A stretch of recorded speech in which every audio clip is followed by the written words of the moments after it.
Ceci est un livre audio autogénéré par Google. Introduction.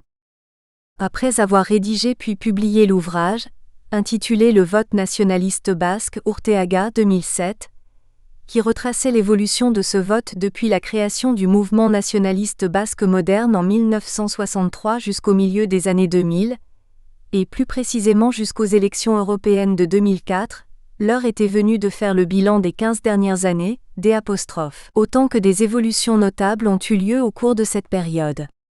D'une part, le contexte s'est vu fortement altéré, en particulier par l'institutionnalisation du territoire et le processus de paix engagé, synonyme de désarmement puis de dissolution de l'ETA et de flexibilisation de la politique pénitentiaire. D'autre part, les partis nationalistes basques se sont regroupés au sein de la coalition électorale Euskal Herria Be, EBE, qui est devenu, ultérieurement, un parti politique à part entière, traduisant une intégration progressive de ses composantes et exprimant un souci d'attirer des indépendants non encartés jusqu'alors. Enfin, le vote nationaliste basque s'est consolidé représentant la troisième force politique et la première force de gauche au Pays basque, avant de se présenter comme une alternative crédible aux formations de centre-droit qui dominent le paysage politique local depuis des décennies. Plus précisément, dans une première partie, ayant pour titre « La troisième force politique » et correspondant aux années 2005 à 2011, l'accent est mis sur la force de la dynamique territoriale issue aussi bien de la société civile organisée que de la classe politique locale.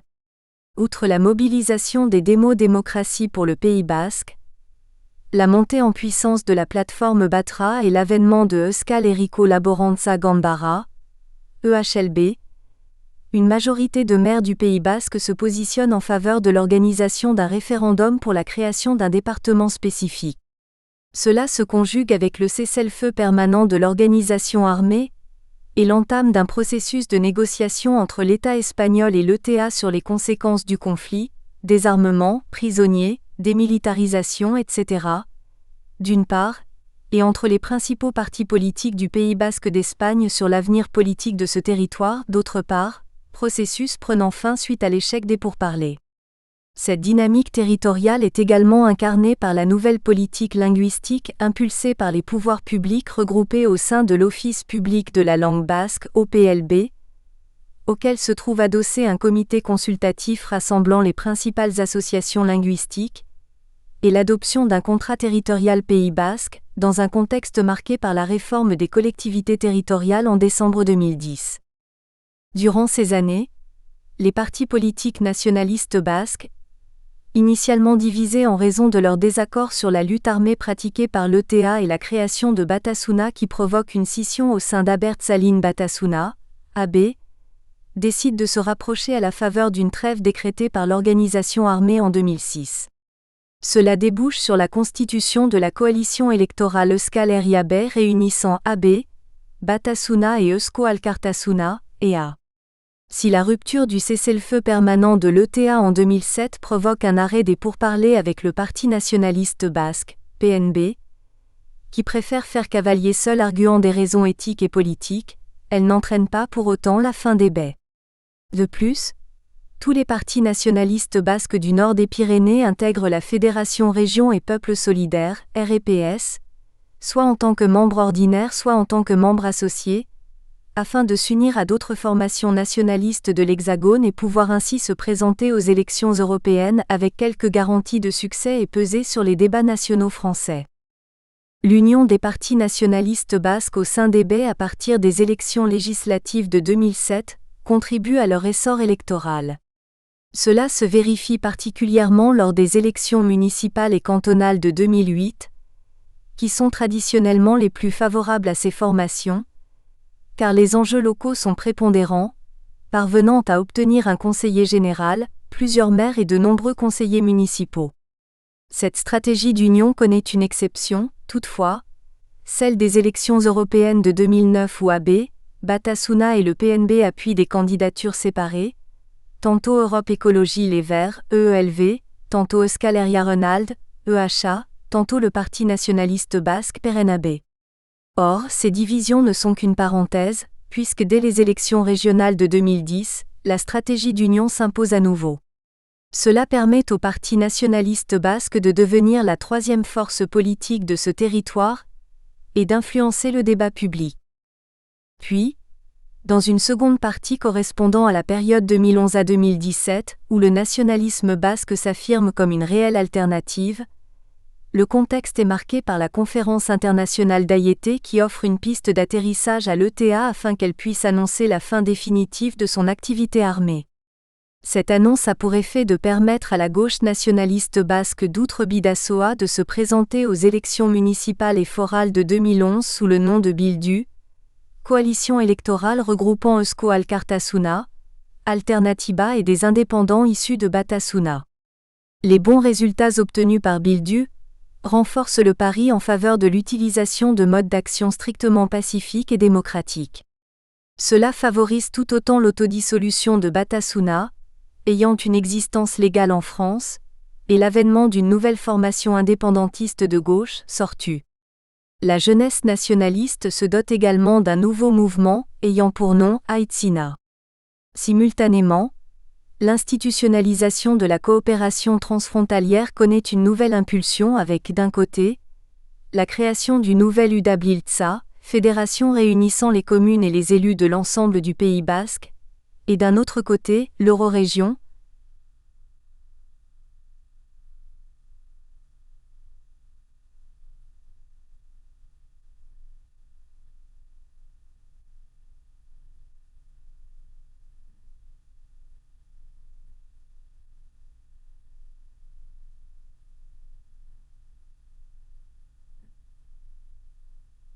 Rassemblant initialement l'Aquitaine et Euskadi avant d'assister à l'intégration de la Navarre suite à l'alternance politique ayant lieu lors des élections forales de mai 2015. La gouvernance et le projet territoriaux bénéficient également d'une forte impulsion au nord des Pyrénées avec, d'une part, l'adoption puis la mise en œuvre du contrat territorial Pays basque 2015 à 2020, et d'autre part, suite à la réforme territoriale et à la demande de création d'une collectivité territoriale à statut particulier, la proposition de constitution d'un EPCI unique pour le Pays basque de France. Fort logiquement, les années postérieures à la fin de la lutte armée pratiquée par l'ETA sont propices au renforcement des partis nationalistes basques et à leur rapprochement progressif. C'est le cas d'Abertzalean Batasuna, qui fait le choix d'approfondir sa stratégie d'union avec les autres partis nationalistes basques de gauche dans le cadre des baies. C'est également le fait de la gauche indépendantiste dite officielle, qui, après avoir opéré la dissolution de Batasuna, procède à la création d'une nouvelle formation dénommée Sortu. Ces deux partis, ainsi que Eusko Alkartasuna optent pour renforcer leur coopération en transformant Euskal Herria Bay en parti politique afin de surmonter les divisions du passé, proposer une offre unitaire et attrayante aux électeurs, et permettre aux indépendants, non encartés jusqu'alors dans un parti mais partageant les valeurs et le projet politique des baies, d'y adhérer et de s'y investir.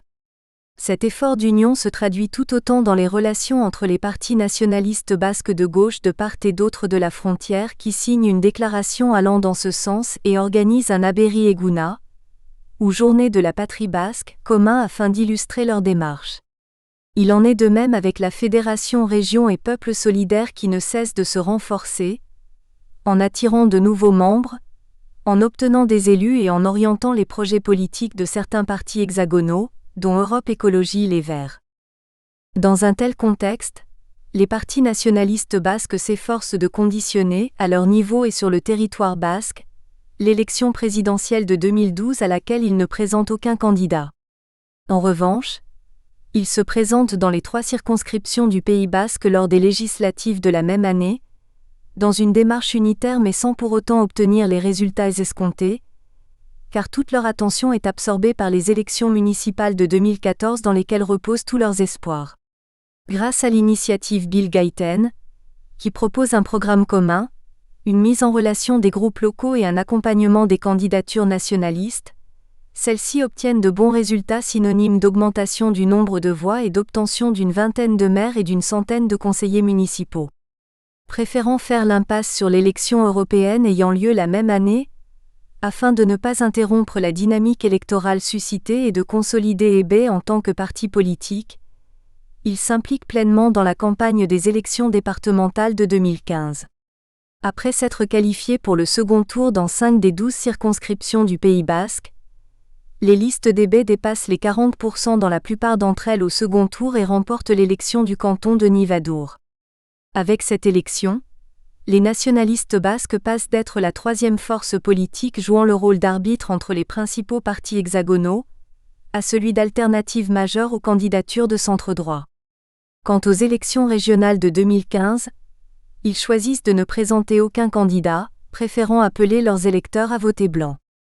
Et dans une troisième partie, qui débute en 2017 et ouvre de nouvelles perspectives, le contexte se distingue par la création de la première institution qui regroupe les 158 communes du Pays basque de France avec la constitution de la communauté d'agglomération Pays basque le 1er janvier 2017.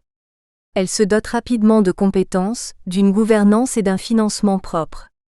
Le fonctionnement et l'action de cette nouvelle entité sont l'objet, 2 ans après sa création, d'un audit citoyen effectué par la plateforme Batra qui met en lumière les points forts et les points faibles de la CAPB et les mesures qu'il conviendrait de prendre à ses yeux, afin d'améliorer sa gouvernance.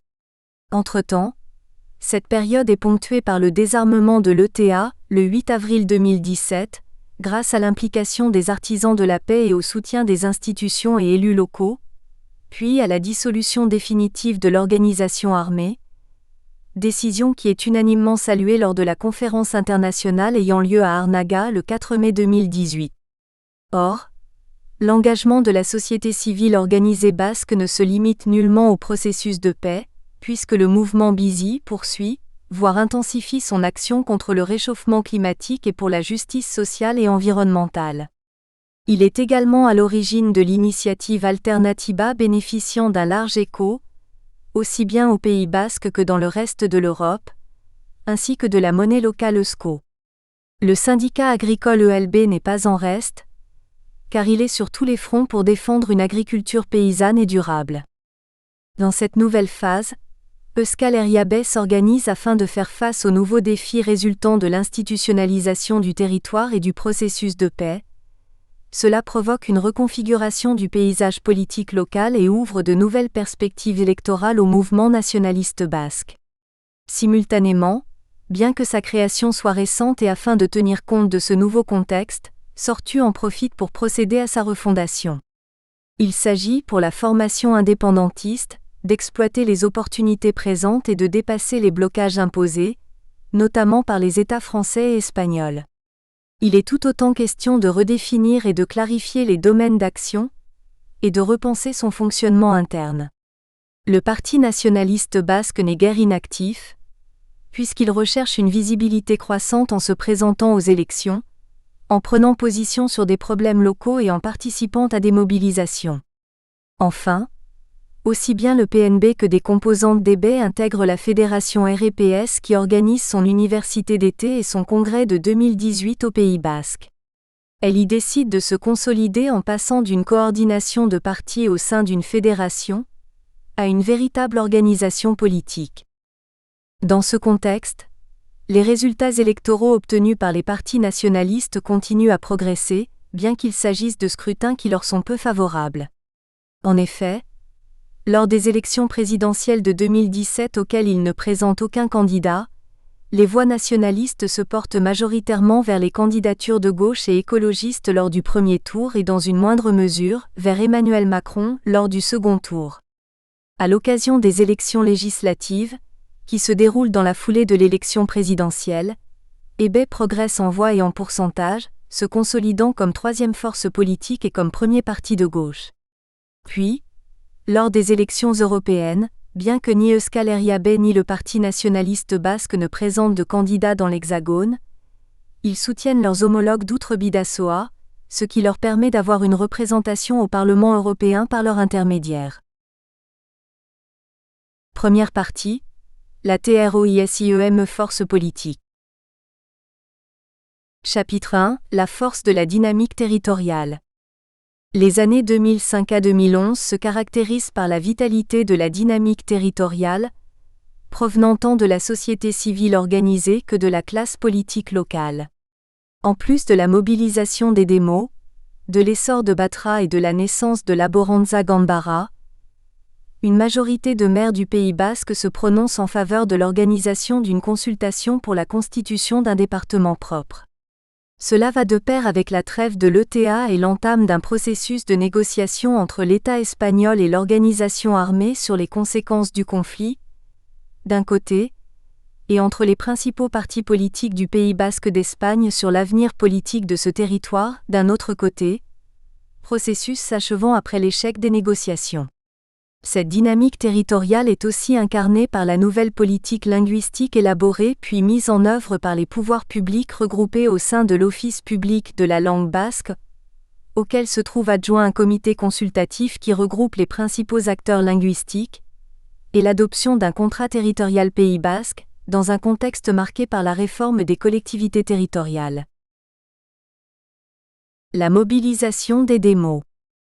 Le mouvement Démo-Démocratie pour le Pays basque voit le jour en 2000 afin de revendiquer une reconnaissance des particularités de ce territoire, qu'il s'agisse de la mise en œuvre d'une politique ambitieuse en faveur de la revitalisation de la langue basque par le biais de la généralisation de l'enseignement bilingue ou de l'encouragement de son usage dans les sphères tant publiques que privées, la création d'une institution spécifique pour le Pays basque prenant la forme d'un département, et le respect des droits des prisonniers basques, et notamment, leur rapprochement dans des prisons situées à proximité de leur domicile, dans le respect des législations en vigueur tant en France qu'en Espagne et conformément aux conventions internationales signées par ces deux pays, AEDO 2004.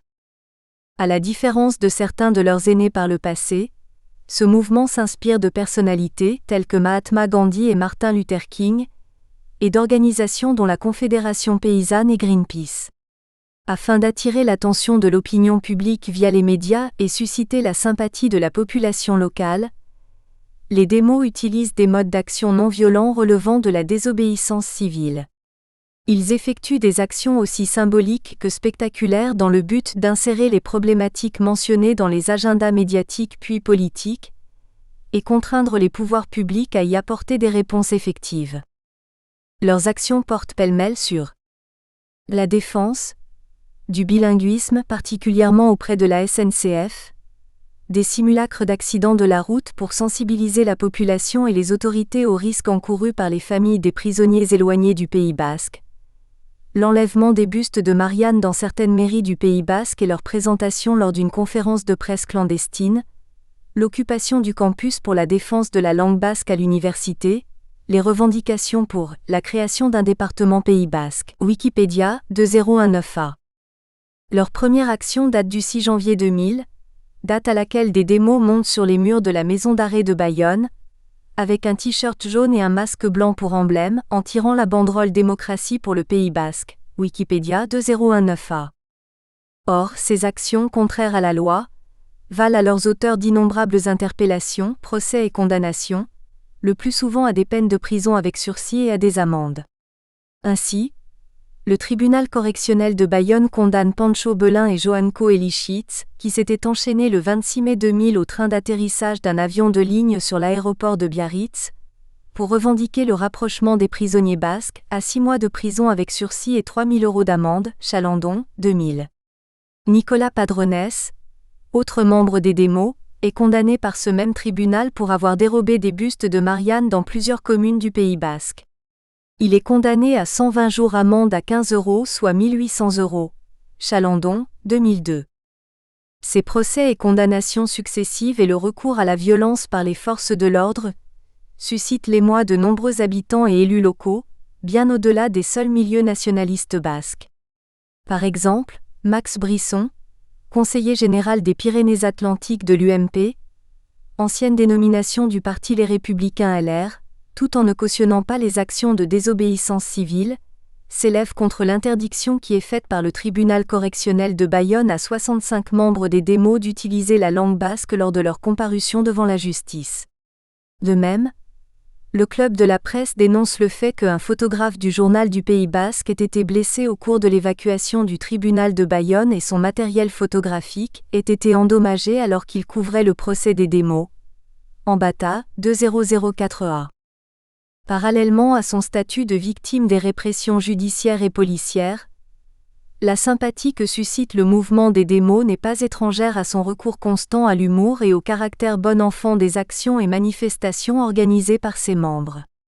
Ainsi, le 5e anniversaire des démos donne lieu à un rassemblement festif dans la maison des jeunes de Biarritz-la Négresse.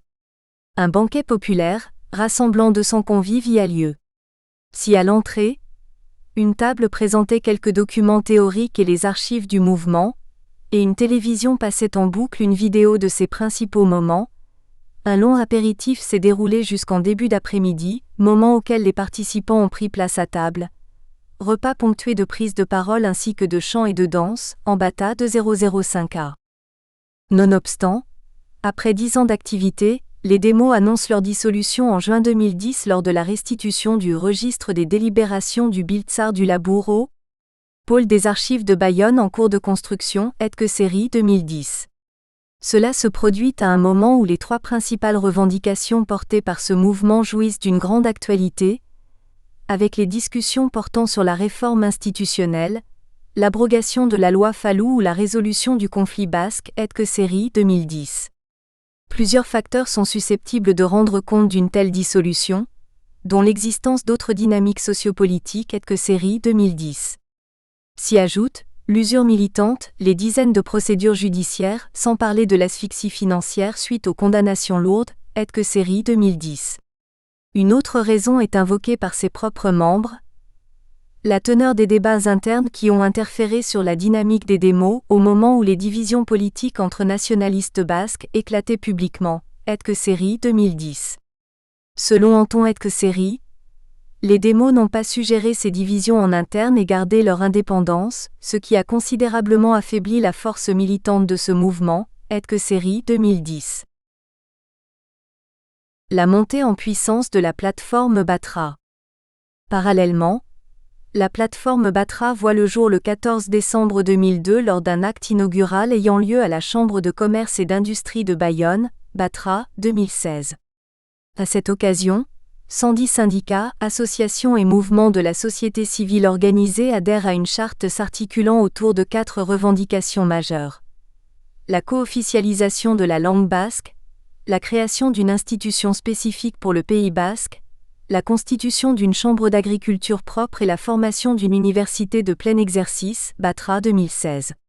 Ses promoteurs initiaux, dont l'Association pour un département Pays basque, l'Association des élus du Pays basque, Euskal Confederazioa, le syndicat ELB et le collectif d'enseignants-chercheurs et de techniciens, estiment que ces revendications sont complémentaires et forment un tout étant indissociables les unes des autres. Batra 2016. Afin d'inscrire résolument la démarche de Batra dans la durée. Batra, 2003. Elle décide de se doter d'un conseil d'administration composé de 15 à 20 personnes et d'un conseil de surveillance composé de 30 à 40 membres, à la fois, élus et représentants de la société civile organisée, Batra, 2003. Ce dernier aura pour mission de veiller au respect de la philosophie de Batra, de la pluralité sur laquelle repose cette plateforme et aura le pouvoir de convoquer une assemblée générale dès qu'une action ou un axe de travail mis en œuvre par le conseil d'administration semble être en contradiction avec cette philosophie. Batra, 2003. Sur le plan revendicatif, Batra demande au pouvoir public l'organisation d'un référendum d'initiative populaire à l'échelon du territoire Pays basque portant sur les 4 revendications portées par la plateforme. Batra, 2003. En cas de refus, Batra demandera à chaque commune du Pays basque de l'organiser. Batra, 2003. Dès sa création, Batra prône la proximité, l'utilisation exclusive de moyens pacifiques et la recherche systématique d'un large consensus. Batra 2016. Pour faire aboutir ces revendications, la plateforme a recours aux manifestations, campagnes de signature, sondages, positionnement favorable et majoritaire des élus, consultations citoyennes, interpellation des candidats aux différentes élections, etc. Urteaga 2017. Grâce à ces mobilisations, la plateforme parvient à conditionner le débat public et à contraindre les élus à prendre en considération et à se positionner sur ces revendications. Elle les oblige tout autant à la reconnaître comme un interlocuteur légitime et un acteur politique avec lequel il faut compter. Ainsi, lors de la visite au Pays basque du ministre de l'Intérieur, Nicolas Sarkozy, celui-ci se réunit avec des représentants de Batra dans les bureaux de la sous-préfecture de Bayonne, et ce, malgré les réticences du préfet et de quelques grands élus, députés et sénateurs du territoire, Batra, 2004D. Lors de cette entrevue est décidée la création de 5 groupes de travail, sur la langue basque, le foncier, l'agriculture, l'université et la coopération transfrontalière, auxquels Batra participera activement durant 3 mois, Batra, 2004D. La plateforme donne également des consignes de vote en fonction des prises de position des candidats aux différentes élections, sur les revendications portées par Batra. De la sorte, à une semaine des élections cantonales, elle constate que certains candidats s'affichent en faveur de ces revendications. Batra se prononcera pour le second tour en faveur des candidats s'étant clairement positionnés, en Bata, 2004B. Enfin, elle organise des consultations citoyennes. Ainsi, lors de son assemblée générale du 11 juillet 2008, la totalité des participants de Batra se prononce en faveur de l'organisation de consultations locales lors des élections régionales de mars 2010, Wikipédia 2019b. 6 mois plus tard, une nouvelle assemblée générale est organisée afin de décider de la question qui sera posée aux électeurs les 14 et 21 mars 2010. Êtes-vous favorable à la création d'une collectivité territoriale Pays basque ? Wikipédia 2019b. Cette question reste ouverte et s'inscrit totalement dans le débat sur la réforme des collectivités territoriales, Wikipédia 2019b. Le 9 mars 2010, Batra fait état de 122 communes dans lesquelles la consultation sera organisée, sur un total de 158 Wikipédia 2019b. Ainsi, avec le soutien de 90 maires, 91,5% des électeurs sont appelés à se prononcer. Toutes les communes de plus de 500 habitants organisent la consultation, dont les grandes villes de la côte basque telles que Bayonne, Anglet, Biarritz ou encore Saint-Jean-de-Luz et Hendaye, Wikipédia 2019b. Finalement, entre le 14 et le 21 mars, 124 communes organisent la consultation citoyenne. Plus de 1000 bénévoles se relaient pour accueillir les 34 610 électeurs qui s'expriment finalement, ce qui représente près de 18% des électeurs. 27 072 personnes ont répondu oui à la question posée, 6 625 ont répondu non et 946 ont voté blanc, Wikipédia 2019b. Malgré les difficultés inhérentes à l'organisation d'une telle consultation, sans financement public ni conséquences légales, la participation de 17,89% des inscrits sur les listes électorales est jugée positivement par les membres de Batra, en Bata 2010. Dès lors, son assemblée générale, qui se déroule à Espelette le 17 avril 2010, est consacrée au rôle et à la nécessité du maintien et du renforcement de la plateforme pour atteindre les 4 objectifs d'origine. La nouvelle feuille de route proposée par l'équipe dirigeante est adoptée à l'unanimité, en Bata 2010. Elle souhaite donner la priorité à la revendication institutionnelle et au renforcement du caractère fédérateur de Batra, en Bata 2010. Le fait, avec la réalisation de la consultation citoyenne dans 124 communes du Pays basque, Batra estime avoir bouclé un cycle entamé en 1996 avec la première consultation des maires sur le département Pays basque organisée par le Biltzar des communes, en Bata 2010. Dorénavant, la plateforme considère que suffisamment de conditions objectives sont réunies pour ouvrir une nouvelle étape vers la création d'une collectivité territoriale Pays basque, en Bata 2010. Et de citer pêle-mêle les raisons suivantes. La volonté maintes fois affichée de larges secteurs de la population et des élus, sondages, manifestations, demandes de consultation et consultations, en faveur de la reconnaissance institutionnelle du Pays basque en Bata 2010. Le document commun du Conseil des élus et du Conseil de développement, présenté en février 2009 à Édouard Balladur et préconisant, entre autres revendications, la création d'une collectivité territoriale spécifique, en Bata 2010. 15 ans d'expérimentation de gouvernance territoriale efficace, et l'implication des élus et des représentants de la société civile organisés dans cette expérimentation, en Bata 2010. Les limites avérées des structures existantes de cette gouvernance, en Bata 2010. Les menaces que représente la nouvelle réforme des collectivités territoriales qui prévoit la suppression des pays, Ambata 2010. L'opportunité que représente cette réforme pour prendre en compte le Pays basque et apporter une réponse à une demande récurrente des acteurs de ce territoire depuis plusieurs décennies. Ambata 2010. La possibilité réelle d'une évolution significative au Pays basque d'Espagne vers la disparition des expressions violentes du conflit politique. Ambata 2010.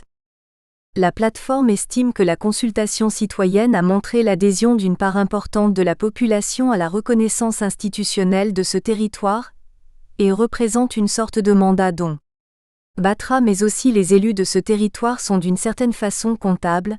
Ambata 2010. C'est dans cette optique, et fort de la légitimité octroyée par des milliers d'habitants du Pays basque, que ladite plateforme propose à la société basque et à ses élus et demande solennellement au président de la République et au gouvernement français l'ouverture immédiate d'un processus politique vers la création d'une collectivité territoriale Pays basque. Ambata, 2010. Les grandes étapes de ce processus y sont également précisées. Ambata, 2010. Batra présente par la suite cette proposition aux autorités françaises ainsi qu'aux élus et acteurs politiques du Pays basque afin d'obtenir leur positionnement et leur soutien à ce processus. Ambata, 2010.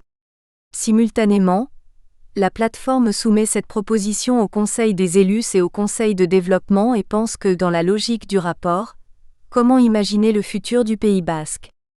qui préconisait entre autres une organisation dotée de compétences propres. Ces structures peuvent jouer un rôle d'animation du débat sur la définition d'une collectivité territoriale Pays basque. Ambata 2010. Parallèlement, elle prévoit d'effectuer un travail de diffusion sociale de ce processus au sein de la population du Pays basque de France, afin qu'elle soit informée des enjeux et puisse participer au débat. Ambata 2010. Création, soubresaut et action de Laboranza Gambara. Dans le domaine agricole, après 10 années de lutte menée par le syndicat ELB en faveur de la création d'une chambre d'agriculture propre au Pays basque, avec un travail important d'explication, d'argumentation, de vulgarisation et d'action qui a permis à cette revendication d'être partagée par une grande majorité de paysans et d'autres acteurs locaux, et grâce à la forte mobilisation de la plateforme Batra qui a inclus cette demande parmi ses 4 revendications principales, Heure est venue, selon ses promoteurs, de procéder à la création d'une telle institution. Berroco Irigoyen 2004. Berroco Irigoyen estime qu'il s'agit d'un moment de vérité tant pour l'État français, qui ne peut plus jouer la montre et doit préciser le type de relation qu'il entend instaurer avec le Pays basque, que pour ce territoire, et d'abord pour son secteur agricole et rural, qui doit être capable de créer pareille structure en cas de refus du gouvernement. Berroco Irigoyen 2004. Cette revendication a une grande portée matérielle et symbolique, puisque, en même temps qu'elle répond à une nécessité concrète, en tant qu'outil de développement agricole durable, elle s'inscrit dans les réponses à apporter à la question institutionnelle du Pays basque. Berroco Irigoyen 2004. En cas de refus de l'État, le syndicat ELB entend créer pareille entité. ELB l'a décidé après plusieurs mois de réflexion, lors d'une assemblée générale extraordinaire, et Batra s'y est engagé lors de son assemblée générale. Berroco Irigoyen 2004. Le financement permettant d'assurer son fonctionnement est également garanti grâce à la participation citoyenne, et les contacts pris avec des acteurs, agricoles ou non, à la fois associatifs, syndicaux et partisans, sont jugés très encourageants. Berroco Irigoyen 2004. Selon ses promoteurs, elle fonctionnera. Concrètement, elle sera présente auprès des paysans. Elle travaillera avec les autres partenaires de la société et d'autres territoires. Elle sera l'outil de tous, au service d'un projet agricole cohérent avec les potentialités de cette agriculture et les attentes des agriculteurs et des citoyens. Berroco Irigoyen 2004. Face aux conclusions négatives des inspecteurs du ministère de l'Agriculture qui n'envisagent pas la création d'une chambre d'agriculture du Pays basque, ELB décide, lors de son assemblée générale ayant eu lieu le 24 juillet 2004 à Ispur, de procéder à la création d'un institut agricole et rural du Pays basque Laboranza Gambara en novembre de cette même année, Ambata 2004C. Il sera constitué d'une assemblée de 39 membres et d'un bureau de 13 personnes, gérant 16 salariés et un budget annuel d'1 million d'euros. Ambata 2004C. Cette structure tire son originalité du partenariat avec la société civile, les élus, les consommateurs et les défenseurs de l'environnement et du développement économique qui font partie intégrante de ces collèges, Ambata 2004C. Elle se dote de 7 collèges réunissant les exploitants agricoles, les anciens exploitants, les salariés de l'agriculture, les associations de protection de l'environnement, les associations de développement agricole et rural, et les amis de Scale Enrico Laboranza Gambara. Ces sources de financement sont de 3 ordres: les services rendus aux agriculteurs, les subventions des institutions situées de part et d'autre de la frontière et les dons des citoyens, Ambata 2004C. Dans sa démarche, ELB a reçu le soutien d'une majorité d'agriculteurs basques, puisque ce syndicat a recueilli 52% des suffrages des paysans du territoire lors des élections de 2001 à la Chambre d'agriculture, Ambata 2004C. Il a également reçu le soutien de 113 maires, l'écrasante majorité issue du Pays basque intérieur, et de la plateforme Batra, Ambata 2004C. À cela vient s'ajouter la contribution du Conseil des élus lors des assises de la décentralisation, qui avait inclus la revendication d'une chambre d'agriculture et avait missionné un expert qui confirma la possibilité d'une deuxième chambre d'agriculture dans un même département, pouvant être créée par la voie réglementaire via un simple décret du Premier ministre. Ambata 2004C. Or, l'État s'oppose à une telle initiative à travers le préfet des Pyrénées-Atlantiques qui envoie une lettre aux élus d'ELB de la Chambre d'agriculture du département, afin de leur signifier les risques financiers et judiciaires qu'ils encourent si leur projet de chambre d'agriculture alternative voit le jour, à Aïnis-Mongelos. Ambata 2005C. Le préfet rappelle l'article L511.1 du Code rural dont l'infraction, prévue dans l'article 4 de ce même code, est passible de 4 500 € d'amende, punissable de doublement et de condamnation à fermeture en cas de récidive. Ambata 2005C. De plus, le représentant de l'État précise qu'aucune déclaration d'association n'a encore été faite à la préfecture des Pyrénées-Atlantiques ou à la sous-préfecture de Bayonne, sauf évolution à ce sujet. La structure envisagée ne pourra donc disposer de la personnalité juridique ni recevoir légalement de subventions publiques. Ambata 2005C.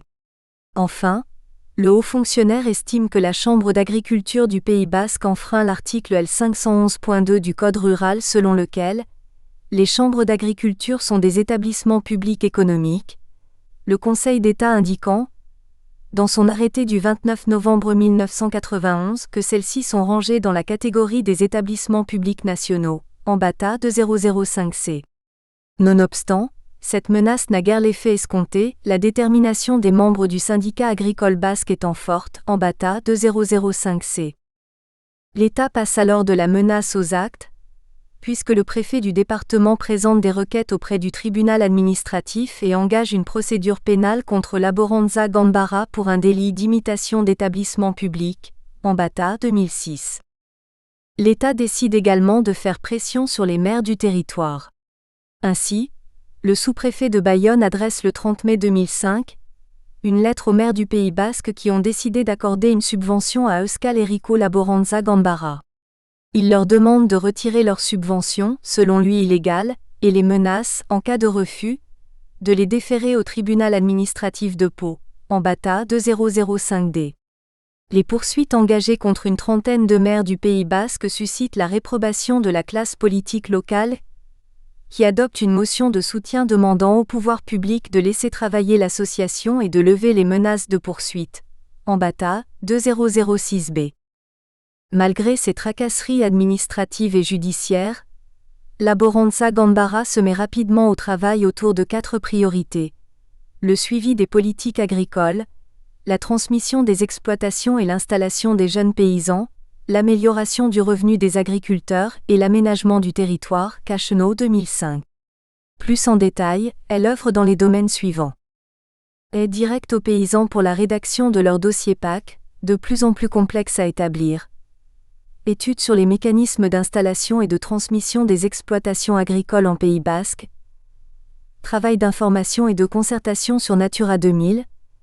travaille sur les conséquences de la 2X de voix sur l'agriculture en Pays basque intérieur. Rassemblement des références technico-économiques pour établir quels sont les systèmes les plus performants en termes de valeur ajoutée pour l'agriculture locale.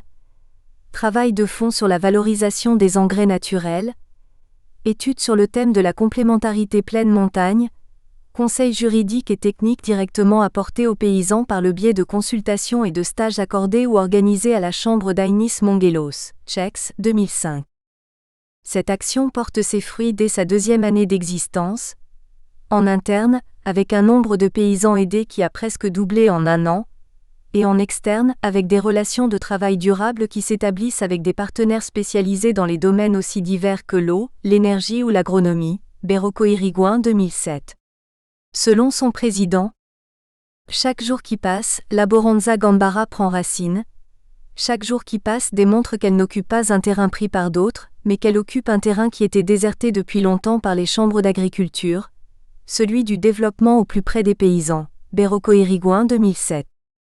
Et d'ajouter, la reconnaissance de Laboranza Gambara passe par les paysans, les élus, les consommateurs et les différents acteurs sociaux, celle de l'administration suivra, Beroko Irigouin 2007. En attendant, Laboranza Gambara prépare sa riposte face aux procédures judiciaires engagées à son encontre et organise à cette fin une assemblée générale extraordinaire. Plus d'une centaine de personnes ont répondu présentes et ont constitué des groupes de travail pour mettre en place une série d'actions et un calendrier de mobilisation jusqu'au 29 janvier 2009, date du procès en correctionnel, Ambata 2008. Les mesures suivantes sont adoptées. Un appel de 100 personnalités du Pays basque de France, à démultiplier ensuite canton par canton. Un appel analogue au Pays basque d'Outre-Bidassoa. Un autre de personnalités connues de l'Hexagone qui a rapidement récolté les signatures de plusieurs députés et scientifiques de renom. Une pétition à faire signer par les élus locaux, des actions de lobbying auprès des médias hexagonaux, un bloc de campagne, etc. Ambata 2008. Le jour du procès, près de 2000 personnes, dont 300 membres du syndicat ELA, viennent apporter leur soutien au président de Laboranza Gambara au palais de justice de Bayonne. Une bonne organisation de l'événement a permis que cette manifestation de solidarité soit un moment de communion, chaleureux et joyeux, hors de tout débordement visant à ternir la nature même de la lutte menée par EHLG, Ambata 2009b. À noter, l'accueil réservé à Michel Beroko Irigouin par la foule, pour l'accompagner sous les applaudissements à tout rompre jusqu'aux marches du palais de justice. Puis, dès l'entame du procès, des animations ont été organisées sous le chapiteau dressé près du trinquet moderne où les personnes se sont retrouvées pour se restaurer et échanger. Ambata 2009b. Des prises de parole de personnalités venues apporter leur soutien, dont José Bové et Gérard Onesta, ont alors eu lieu, Ambata 2009b. La défense appuie sa plaidoirie sur l'article 433.13 du Code rural en rappelant que la Chambre d'agriculture est un organisme qui assure la représentation des agriculteurs auprès des collectivités et des autres organismes d'État, et qu'il n'a qu'un rôle consultatif. En aucun cas, la Chambre n'est un établissement public d'État qui assure des missions de service public. Ambata 2009b. Et les personnels des chambres ne sont pas des salariés de droit public. Ambata 2009b. En outre, le Code rural ne prévoit en aucune façon que la Chambre ait le monopole des services qu'elle propose. Ambata 2009b. Et d'ajouter que, pour qu'une infraction soit caractérisée, 3 éléments doivent être réunis, la base légale, la base matérielle et la base intentionnelle. Ambata 2009b. Or aucune d'entre elles n'existe. La défense plaide également l'inconstitutionnalité des poursuites, Ambata 2009b. Le 26 mars 2009, le tribunal correctionnel prononce la relaxe en faveur de Laboranza Gambara et de son président, Ambata 2009c. L'État décide alors de faire appel, le procès en appel ayant lieu le 18 février 2010 à la Cour d'appel de Pau. Or, le délibéré rendu public le 6 mai, confirme la relaxe de l'association agricole. Cela met un terme à 5 années de procédure judiciaire à son encontre, Ambata 2010. Le Biltzar des communes du Pays basque appuie les revendications de la société civile organisée. S'inscrivant dans la continuité des revendications portées par la société civile organisée, les maires du territoire, réunis au sein Biltzar des communes du Pays basque, appuient, à la fois, la création d'une chambre d'agriculture du Pays basque et l'introduction des langues régionales dans la Constitution française. En ce qui concerne le basque, lors de l'Assemblée générale ayant eu lieu à Bidache le 18 septembre 2005, le président du Biltzar, André Daraïdou, présente une motion demandant l'introduction de la langue basque dans la Constitution pour son approbation. Alain Lamassoure demande, simultanément, que le Biltzar appuie l'initiative du Conseil des élus qui a confié la responsabilité de rédiger une proposition de loi allant dans ce sens à un universitaire qui fait autorité en la matière, le professeur Franck Moderne, en Bata 2004. Les deux propositions sont adoptées à l'unanimité. Pour ce qui est de la Chambre d'agriculture propre, une large majorité se dégage en faveur de la création d'une telle initiative puisque 50 maires votent pour et 11 se prononcent contre, en Bata 2004. En matière de revendications institutionnelles, le 20 octobre 2005 à Espelette, sont proclamés les résultats de la consultation des maires du Pays basque, sur l'opportunité d'organiser un référendum sur la participation. Nous espérons que vous avez apprécié cet aperçu. Pour continuer à écouter ce livre audio sur Google Play Livres, utilisez le lien dans la description de la vidéo.